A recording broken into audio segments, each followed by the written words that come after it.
distinguished audience that includes Mrs. Anthony Eden gathers at the English-speaking Union dinner in London to honor Britain's Prime Minister. He advocates a careful scrutiny of motives when he says, "There is a new look in the policy of Soviet Russia. It may be so. I trust it will prove so. But I hope that nobody will accuse us of hanging back if we take a good look at the new look before we pronounce upon it either way." As the Big Four parley approaches, he takes the occasion to reaffirm Britain's allegiance to the principles of NATO and unity with the United States policy in Europe. We are not prepared to break up NATO.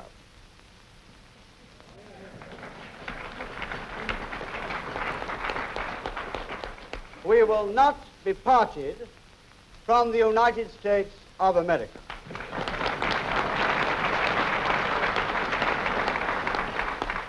We will work for the unification of Germany.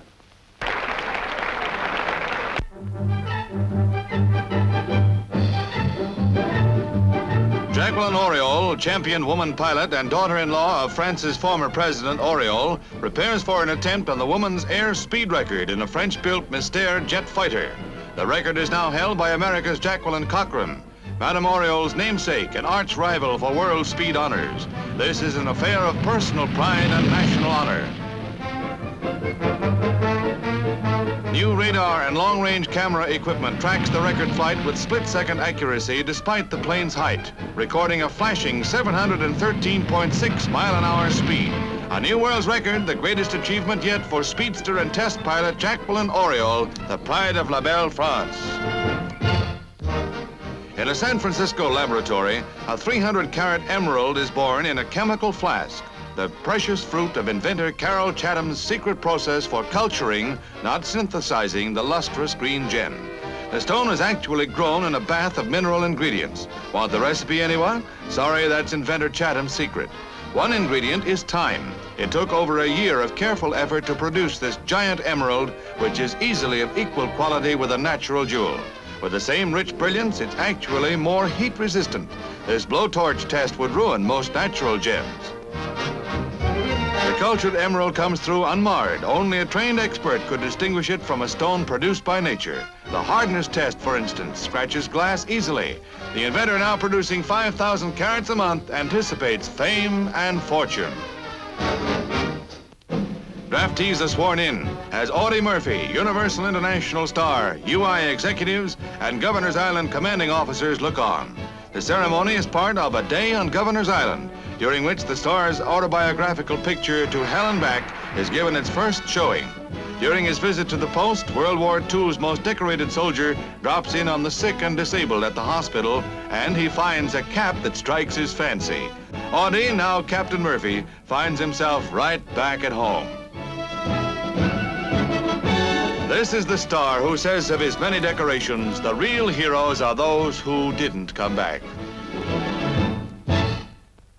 Navy frogmen don underwater gear for amphibious maneuvers off the coast of Japan. Just as if they were operating off a hostile shore, they go over the side from a patrol boat moving at high speed. An operation that's both delicate and dangerous when you wear an aqualung. A raft towed alongside at water level makes it easy.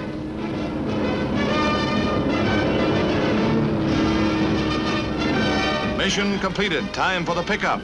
If they were under enemy fire, the boat would come in at high speed like this and pick them up one by one, as you see in these Defense Department films. You need a strong right arm for this job. It's only seconds before the frogmen are safely aboard.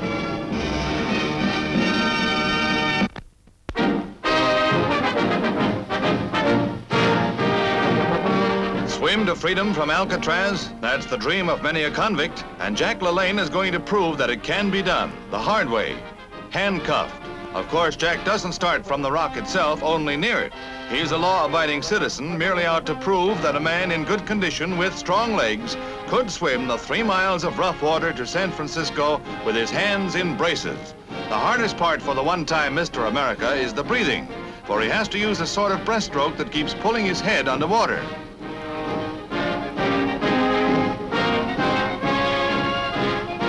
Jack makes it in 55 minutes, still handcuffed.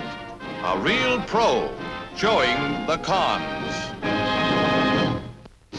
The grand parade down Reno's famed Virginia Street sets the stage for the city's rodeo, billed as the richest rodeo in the world.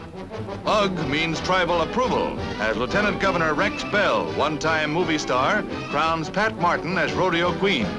UGG also means everybody approves, Indian and paleface alike. So bring on those bucking broncs and beefy brahmas and let those cowboys bite the dust. Yippee-ki-yay! Ride him, cowboy! Maybe he can stay on. Nope. Now for a couple of tons of top round, rare and raring to be alone. Who'd like to stake a claim on this critter?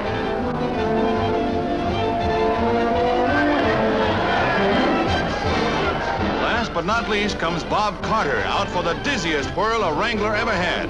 Does he stay on or dizzy? That's the end of the ride, but the melody lingers on. Woo!